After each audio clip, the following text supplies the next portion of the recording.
तो स्वागत है आपका अपने YouTube चैनल मोटिवेशन बीट्स में। मैं हूं आपका दोस्त सूर्य प्रताप सिंह।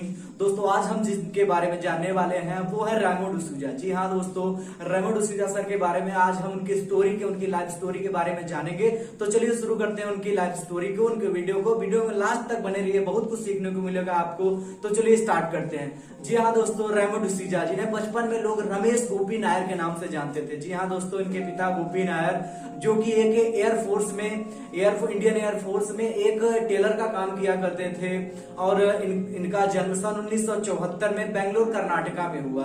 जी हाँ दोस्तों, माता गृहिणी थी और इन्होंने जो है कि ऐसे परिवार में जन्म लेने के कारण जिनके पिताजी एयरफोर्स में हो, अलग अलग स्टेट में जाके इन्हें अपनी पढ़ाई करनी पड़ती थी। जी हाँ दोस्तों, जामनगर गुजरात में जब ये अपनी 12वीं की परीक्षा की तैयारी कर रहे थे तो इनके दोस्त ने एक आर्टिकल देखा न्यूज़पेपर में, तो इनको लाकर दिखाया कि उसमें लिखा हुआ था, उसमें मेंशन था कि एक्टर की आवश्यकता है, उसके लिए फॉर्म अप्लाई करें। इन्होंने देखा, उसको पढ़ा तो उसको पोस्ट भेजी।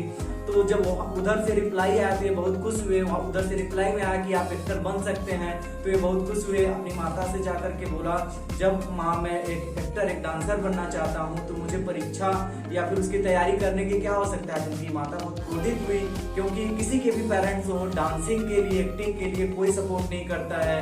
तो उन्होंने बोला कि बेटा पढ़ाई कर लो, अच्छी जॉब करोगे, पिताजी एयरफोर्स में है, तुम भी अच्छी जॉब करोगे। बचपन में ही माइकल जैक्सन से बहुत इंस्पायर थे, उनको देखा करते थे वीडियोस में, तो उनके जैसा करने का प्रयास किया करते थे और खुद की कोरियोग्राफी उसमें डालते थे और खुद का एक स्टेप क्रिएट करते थे। डांसिंग इनके लिए कह सकते हैं एक लाइफ की तरह था, जिसको ये बहुत ही अच्छे से जीना चाहते थे और उसमें कुछ करना चाहते थे। वही पैशन था, वही जुनून था जो है कि रेमो डिसूजा को घर से बाहर ले जाने पे मजबूर कर दिया। जी हाँ दोस्तों, उसके बाद माताजी से बात करने पे, उनको कन्विंस करने पे माताजी ने पिताजी को कन्विंस किया। तो इनको समय दिया गया कि अगर आप 3 महीने में अगर आप कुछ नहीं कर पाए या डांसिंग में अपना कुछ नहीं कर पाए तो आप घर चले आइएगा, आपको जो हम कहेंगे वही करना पड़ेगा। तो ये कह सकते हैं रेमो डिसूजा के लिए बहुत बड़ी अपॉर्चुनिटी मिल गई चुकी थी कि मुझे अब अपने आप को 3 महीने में ही साबित करना है। जी हाँ दोस्तों, घर से बहुत ही कम पैसे लेकर के सपनों की नगरी मुंबई में चले गए। वहां पे जा करके जहाँ पे उन्होंने अप्लाई किया था वहां पे गए तो उनसे कुछ पैसे ले लिए गए और उनको 1 वीक बाद बुलाया गया। 1 सप्ताह बाद जब वहां पे वो पहुंचे तो देखा कि उनके साथ फ्रॉड हो चुका है। वहां से वो कंपनी, वहां से वो ऑफिस हट चुका है। इनको बड़ी ग्लानि हुई, बड़ा ही दुख हुआ कि मैं डांसर बनना चाहता था और उनकी जो है कि ना उनके पास उतने पैसे थे, ना किसी प्रकार की, बहुत ही दुविधा में फंस चुके थे। उसके बाद इन्हें कई रात स्टेशन पे गुजारनी पड़ी, कई रात भूखे सोना पड़ा। लेकिन ये अपने एक मतलब कि बहुत ही अच्छे ह्यूमन का इनको एक मतलब घर मिला, जहाँ पे इनको फ्री कॉस्ट में रहने के लिए जगह मिली, जिनसे किसी भी प्रकार की कोई कॉस्ट या पेमेंट नहीं ली गई।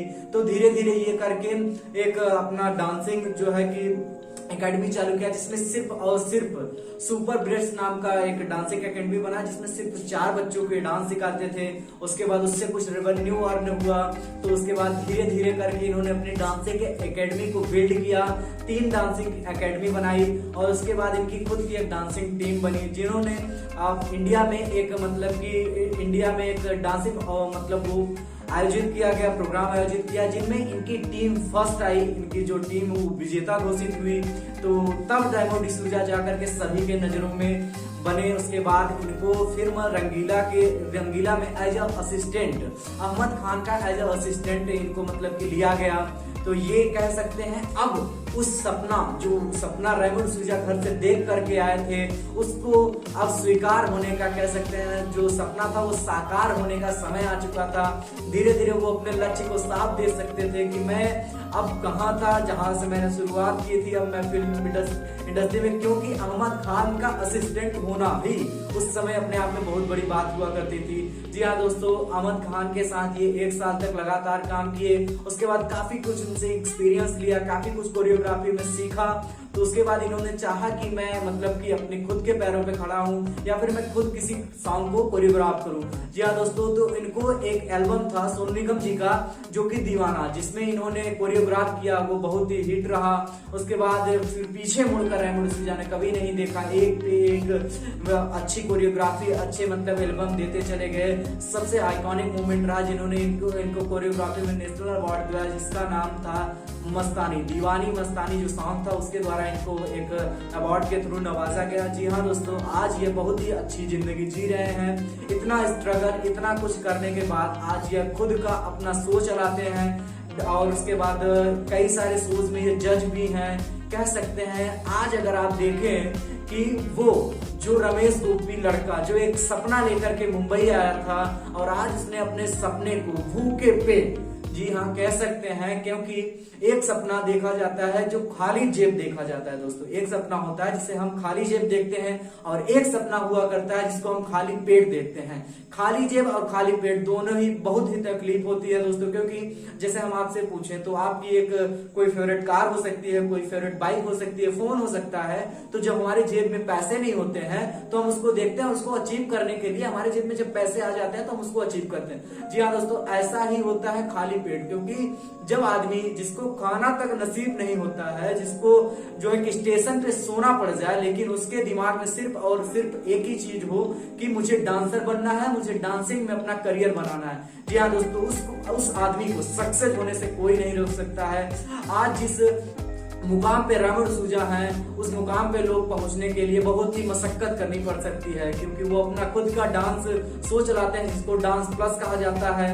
और उसके बाद वो बहुत ही अच्छे कह सकते हैं कि एक कोरियोग्राफर। बहुत सारी मूवीज आई जिनमें से पहली मूवी इनकी थी फालतू, उसके बाद वो भी मतलब कि एवरेज नहीं पर उससे बहुत कुछ सीखने को मिला। दर्शकों ने बहुत सराहना की रेमो डिसूजा की। उसके बाद इन्होंने एक और मूवीज देते गए, स्ट्रीट डांसर, ABCD, बहुत मूवीज दी, सब मूवीज हिट रही। तो दोस्तों आप बताइए क्या कुछ सीखने को मिला रेमो डिसूजा की लाइफ से, क्योंकि वो लड़का जो गांव से निकल करके मुंबई की गलियों में भटकता रहा, उसके बाद जिसके पास खाने तक के पैसे नहीं थे, सोने के लिए जगह नहीं थी, आज वो ऐसे मुकाम पे पहुंच चुका है कि जिसको हम और आप प्यार से रेमो डिसूजा सर के नाम से जानते हैं। तो दोस्तों कैसे रही आज की स्टोरी, दोस्तों कमेंट में जरूर बताइएगा और ऐसी स्टोरीज को देखने के लिए सब्सक्राइब करिए हमारे YouTube चैनल मोटिवेशन बीट्स को। मिलते हैं बहुत जल्द।